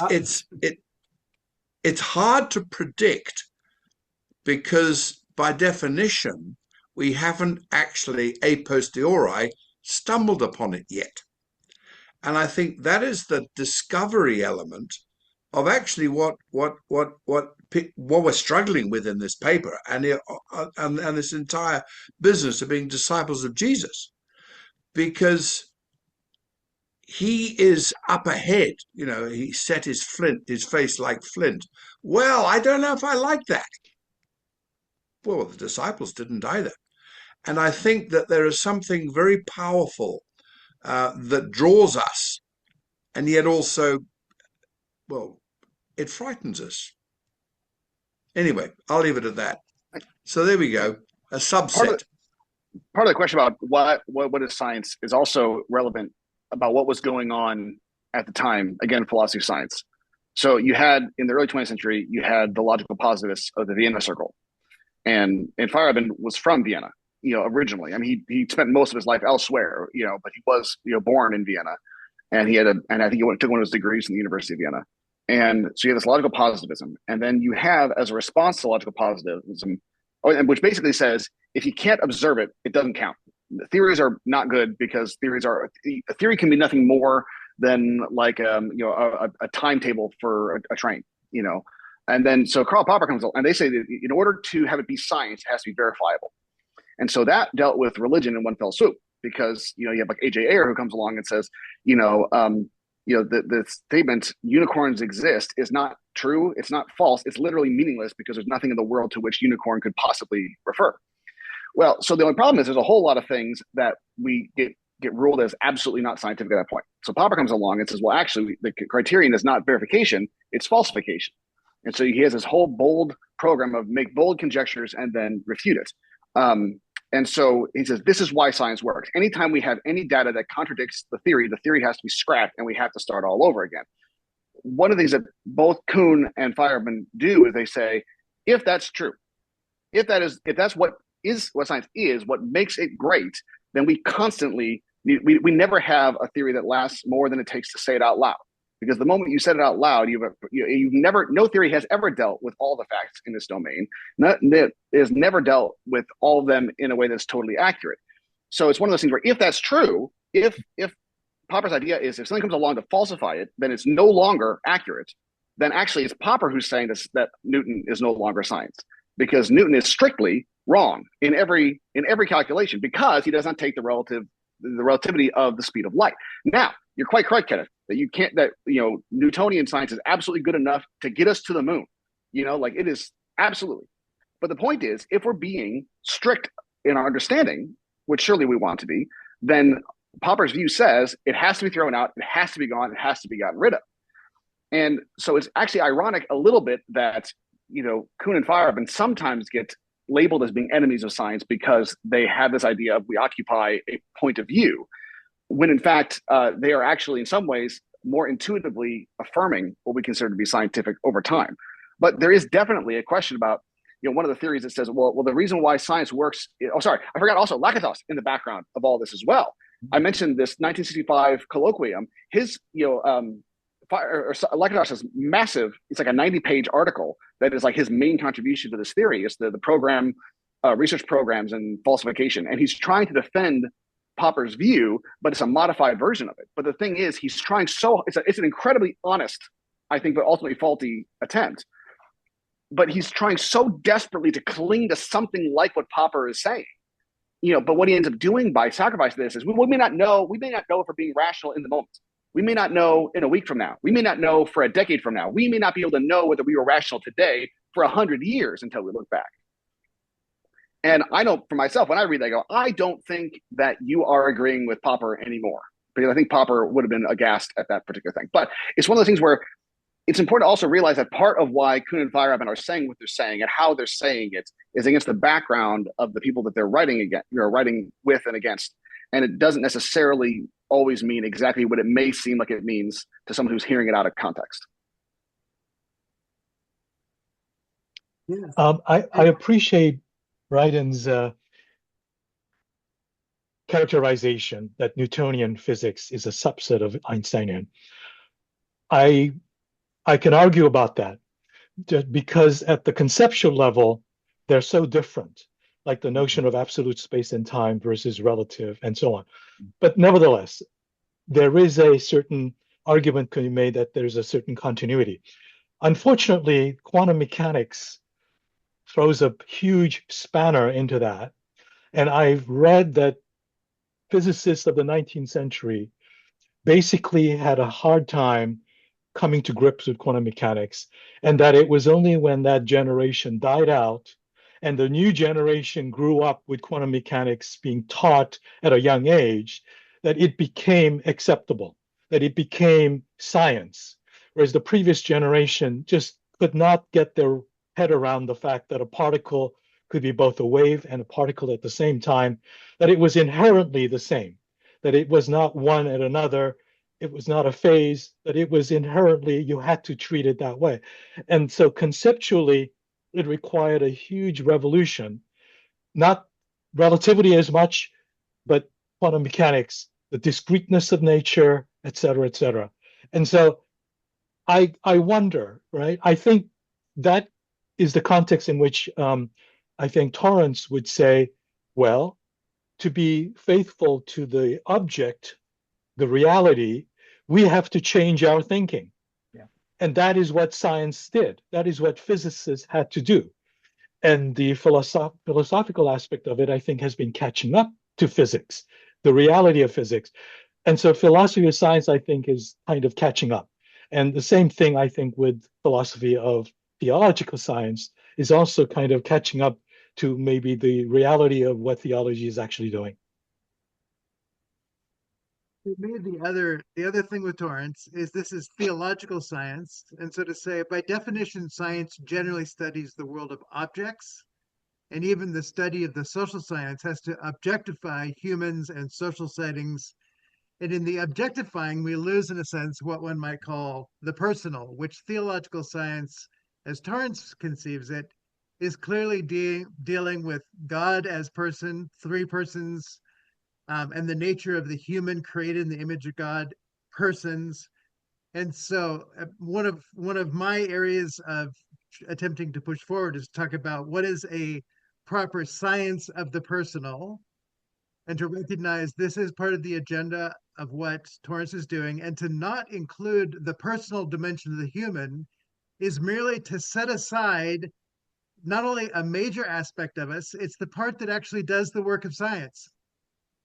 Right? So to say the blindness that seems to be there, if we don't go with Torrance to say there is an appropriate scientific method, and doing theology, your question towards the end of the paper, what has theology provided for science, or could it provide? One of the things is science would be served better if we acknowledged the nature of the personal and took that into account in its work. And at some level, James Clerk Maxwell's understanding the nature of electromagnetic fields laid a foundation from his understanding of the Trinity, and that had a kind of a sense of field dimension to it. John McMurray, the philosopher, in a sense, built on the field of the personal and also was influential for Torrance in that dimension. So to say the nature of what the social sciences are missing is that they don't have what is a critical part of what Torrance opens up as the field of what science would engage. And that God is certainly the one who's at the forefront of that. His critique of the social sciences is that there is a unitary sense within the physical sciences that the whole universe is there and we study its parts within the relativity dimensions, not relativism, but relativity is an appropriate aligning of our thoughts scientifically with the nature of the dynamics of reality, but that hasn't been acknowledged yet in the social sciences. And they still begin with the individual and their experience of being a human, and they kind of reduce everything down to thoughts, feelings, and behaviors of the individual. And therefore, they can't truly be scientific in any way that doesn't just collapse into the a priori of individual human experience. So the nature of then what this article is bringing out, at some level, Feyerabend is going to potentially call into question the blindedness of not seeing the nature of our, I think he could be somebody who calls into question the nature of not looking at all that science as humans engaging the other could study, and the structures then that are built that serve, and this is his point, certain kinds of economic and other kinds of power control concerns that we could bring in Nietzsche and others, the nature of those who really address the will to power and all that. I think that would all fit in there, is that there's a way of controlling power that is an undergirding piece that needs to be taken away. But Torrance is wanting us to give that power to the living God, who is rightfully the creator of the universe and all that is. And so we're trying to understand both God and all that science appropriately wants us to engage. And this is where you say Barth didn't go. And I think that's partly true. There are more references that Barth does put out of, I just recognize the limits of what I'm doing and that's an appropriate thing to do. It's just not what I'm doing with my work. So to say he acknowledged at least that there was science and focused on the personal, and to say that science, the natural sciences look at the natural but don't look at the personal, Torrance, I think, is trying to say we need it all. And we need to engage it in its reality, and we will do a better serving of humanity, God, and the world we live in if we can hold it all together.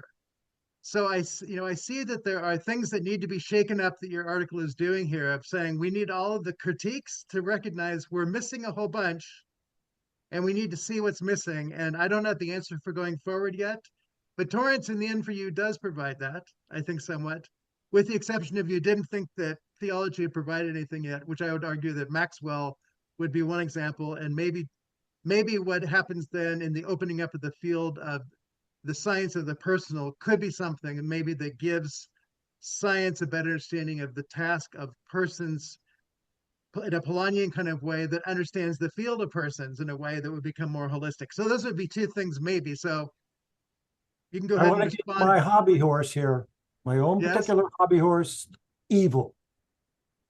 One of the things we in almost every conversation between science tends to be very optimistic, because through much of our experience, it seems to work until it doesn't. And with that, then theology needs to be able to speak. It needs to be able to say that behind everything that is, there's an isn't, and that can be very scary.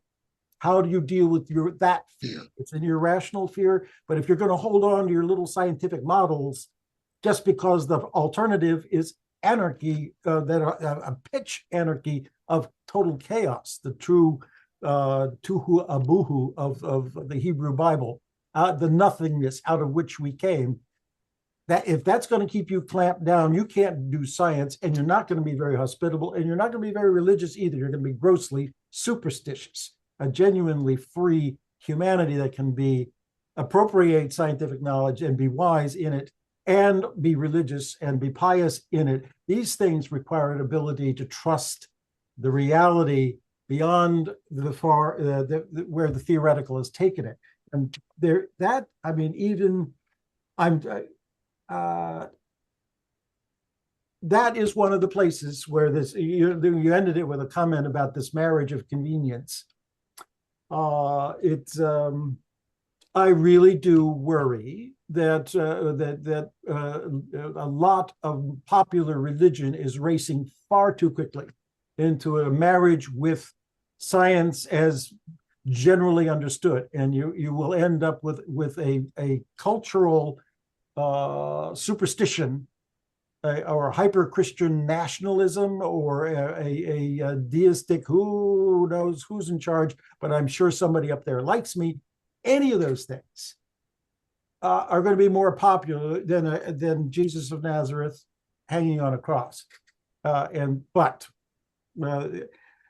I'll leave it at that. It's just, like I say, that's my hobby horse. I think Calvinism, since that's my tradition, still has something to say to the modern world.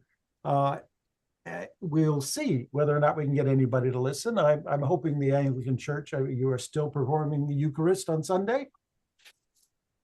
I think the evil still falls. Evil falls in the field of the personal. It's not in the field of the objective science form. So I think it's part of the opening up that I'm hoping for, and then I think science via Torrance points towards. So I'm going to go to Dwayne, and then Brian, you had your hand up, so I'm going to come back and see if you want after Dwayne gets a chance there. Go ahead, Dwayne. I just want to bring a couple words into the conversation.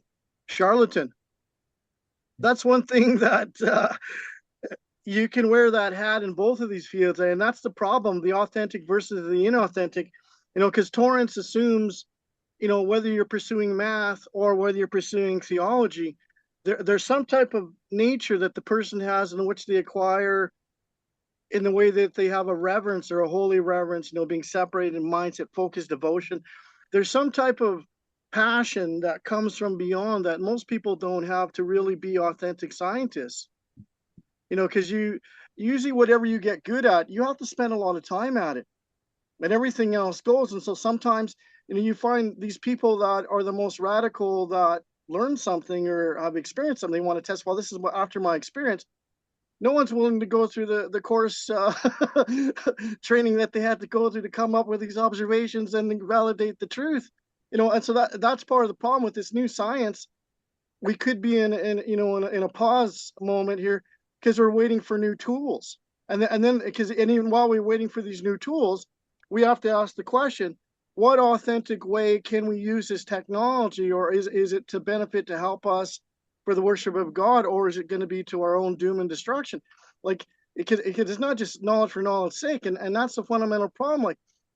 That's the danger of science unfettered or bad theology unfettered. It can do a lot. All these things can do damage to people, and they never recover. Okay, thank you. I'm going to go to you, Bryden. Marty, pardon me. My internet played up, and I had to kind of sort my life out.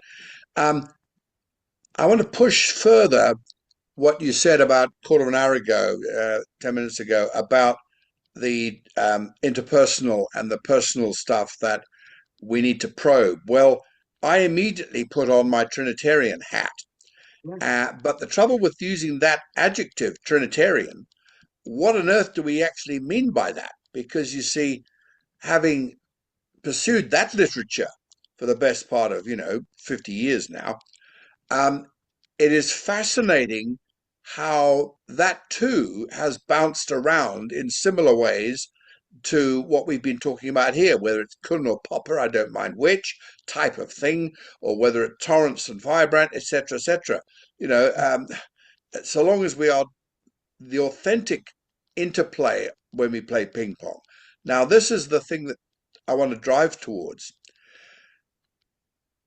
In a metaphysic of anticipation, with whether it's Robert Jensen or Wolfhard Pannenberg, the future arrives in the form of Jesus Christ. Eschatology is what drives the New Testament. Something has been promised and is now fulfilled in a very unexpected way. And I think those two things about fulfillment in an unexpected way is what should be driving us in the 21st century theological arena, because we've got some building blocks. Karl Barth started it. Jungel and Torrance and others and Robert Jensen have propelled us down some roads. Stephen Holmes shoved in his oar, and Matthew Levering has shoved in his oar. And I mean, fair enough. We need these oars to kind of say, well, hang on, what's the direction you want to travel in? Well, you know my stuff because I've sent it to you and Bill and so on. It's to do with the interpersonal as it unfolds in this metaphysic of anticipation, so that when you stand before the altar and promise to your future spouse, this is what I'm going to be until death do us part, you're taking a massive risk, because you don't know what's going to unfold, but you do know that you want to hang in there with each other. So with Jesus, we want to hang in with him because the down payment, yes, the arrabone of his life, his death, and the gift of the Spirit is sufficient. Romans 5:5, and the love of God is poured into our hearts so we can keep going, which he then unpacks in Romans 8, the second half. It's very clever the way Romans is structured, but I'm not going to go there. That's a distraction. But what is not a distraction is that once we really take a Trinitarian paradigm of field, which we have in Christian doctrine, and yes, thank you for giving me that chapter that I had to unpack because it helped enormously. I think as Trinitarian theologians, if we really take seriously the last 125 years of what's on the table, the building blocks, yes, Dwayne, are we ready for what God is in fact trying to say to us? And I'm very excited by this kind of dialogue of today, because the available believable can be questioned. And while Newton is put into a subset of an Einsteinian, the interpersonal Trinitarian field is even bigger than Einstein. Absolutely, much bigger. So that's where I want to take the conversation as a result of this paper. Because, sorry, yes, David, the marriage of convenience, with due respect, marriages are very risky businesses. As dear old this gentleman seemed to find out, it took him a while, and thank you, Ken, very much for your narcissistic comments, because, yeah, it's a real problem. Being an adult is a bit of a challenge. Being mature is a bit of a challenge. And yet we're asked to grow up and be men. That's enough from me. But I think myself that we need to push even further, Marty, in your direction. And I think Robert Jensen helps us with his anticipatory metaphysic. I really do. Enough. Thank you. So, David, the one last thing I want to do, in your last 2 pages, you do talk about pushing forward, right? There's these 3 comments, one on the nature of it's about integration of dogmatic theology, historical theology, and church history. So I'd like to hear you comment what needs to be done there. The second is on Torrance commits himself to various distillations. So what is it that needs to be done there? And the third is this whole sense of the value of theology for the natural sciences. So anyway, if you could just comment on, I didn't get the full sense of what it is that you were asking.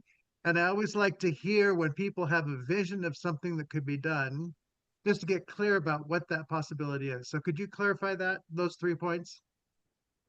I'm not sure I can really. Sorry, if I'm brutally honest. You can be brutal. Yeah. It's okay. It's your work. So yeah, it's work a long time ago. Yes.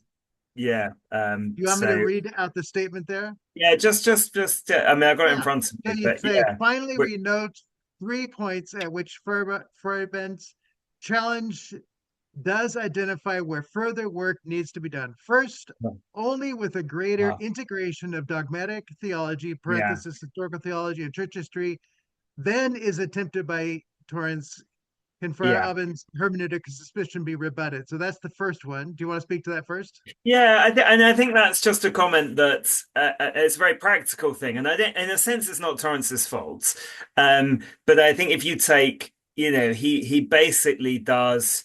I think it's about 6 years as a parish priest. So he still spends time as being an RA chaplain. He then does 50, 60 years in University of Edinburgh, and his retirement. And I think probably, Torrance himself would say that, that was his particular, if you like, vocation, very much so. And he's unapologetic about that.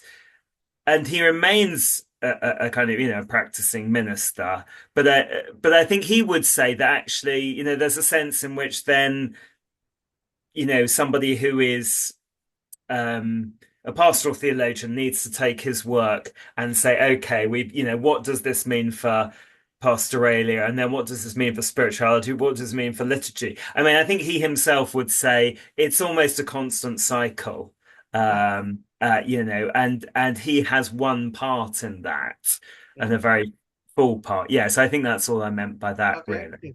And to say he's a missionary and the world of science may be his mission field is to say that he thought he was doing that, maybe one step removed, if that makes sense. Yeah, so, and there are Ray Anderson and Andrew Purvis, I think, are taking Bart Torrance theology and trying to do some of that pastoral kind of writing out. And I attempt to do that as well. So, but I think that's fair enough that there's more that needs to be done to play out these methods in their application, so to speak. And I think, simply the sort of the slightly obvious point that God is the God of everything, and in the sense that, for anybody, we work in a particular field. Torrance is obviously working in a particular field. But I think what Torrance would say is that there is no part of life that ultimately isn't theological. Right. So I remember one of his worst talks he ever gave, which was people never answer. He was invited to go and talk to the Scottish judiciary, and apparently he gave this extraordinarily kind of sort of dense theological justification of why of how the judiciary works in Scotland, which nobody understood or appreciated. But it kind of was that sense that, even if you're going to talk to a load of judges in the Scottish High Court, then it was still a theological task. And I think that's the point that he would make, that in a sense, yes, God is everything. So whatever be your vocation, it's still theological.